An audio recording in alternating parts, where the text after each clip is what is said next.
my mom wanted me to be a truck driver because that would mean I'd make $24,000 a year if I went to Truck Masters, and that would be twice what my father made. And she thought that would happen, but something inside of me said, I don't want to drive a truck. There's something else that matters more to me, and I decided I was not going to go for money instead of passion. And the rewards have been pretty amazingly better than being a truck driver. It's not bad being a truck driver, it's just not what I was after.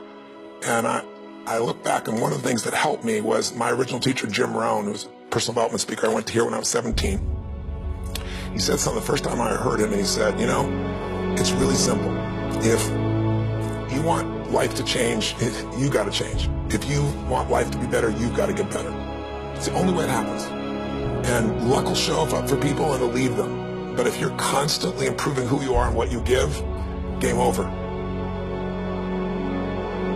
When people ask me, what does it take to be happy? I always tell them one word: progress.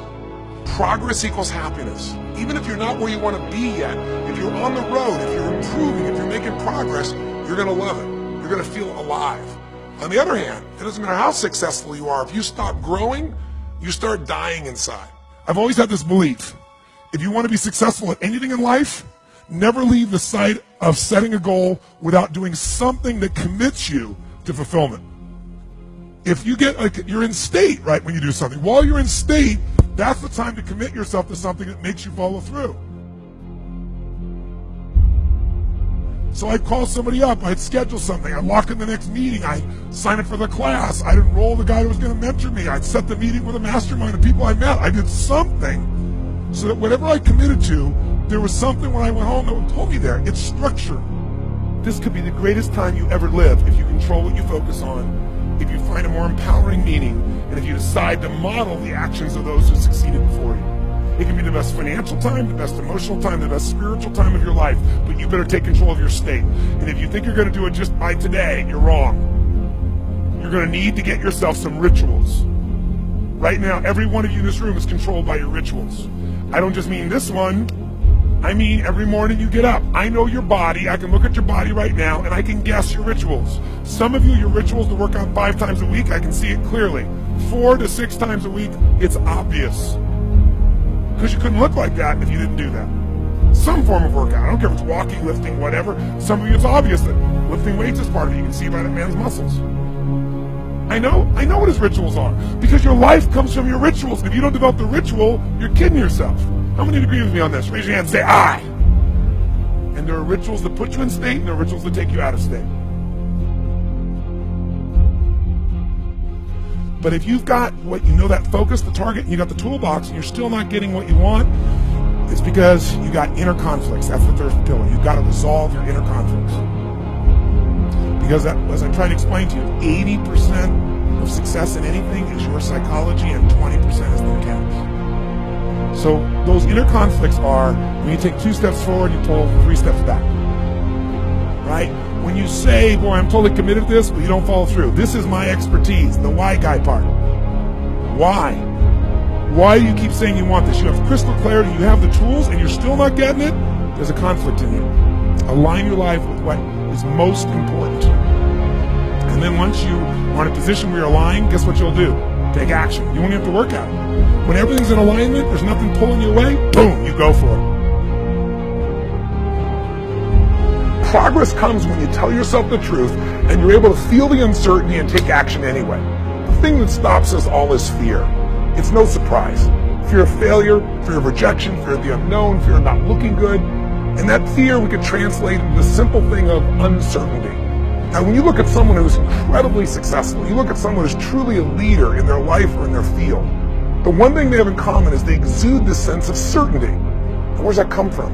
Is it inborn? Are they lucky? Are things just going their way? No, great leaders know how to step in the uncertainty and bring the certainty to the situation. Most people in life, we really feel like the level of stress in our life comes to how much of life do you feel like you control, or how much does life control you? Do you tend to control more of what's going on, or events controlling you? It's very easy to have those events start to take control unless we take control of what's between our ears, our own mind.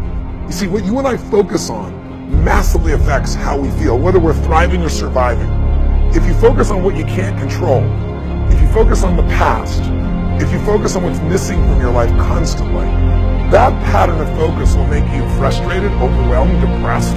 It won't even matter if you're taking antidepressants. If you keep focusing on what you can't control, what's missing from your life, you're going to feel depressed still. You can take as many antidepressants as you want. Focus equals power. If you want to thrive, you got to focus on what you can control. You got to focus on the difference you can make. You got to focus on what's already in your life that you're grateful for. So you got to find a story that's going to empower you to act.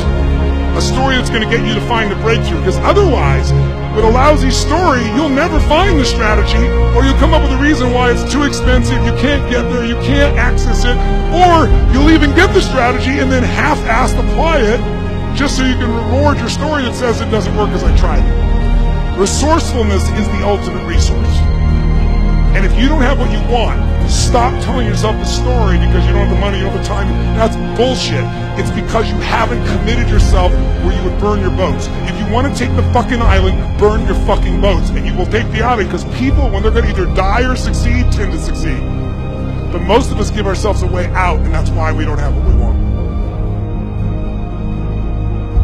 I was thinking about where this journey began for me, my desire to serve. Every day before I get on stage, I do this thing to whip myself into a peak state, and then my last words are, use me, Lord. That's my prayer. And every day my goal is to be a blessing in people's lives. Just do more, give more, share more, create more. And what you need will be there. It's like air. You don't stop to think about when you take a breath whether it'll be there or not. It's always going to be there. Yeah. You just got to do your part.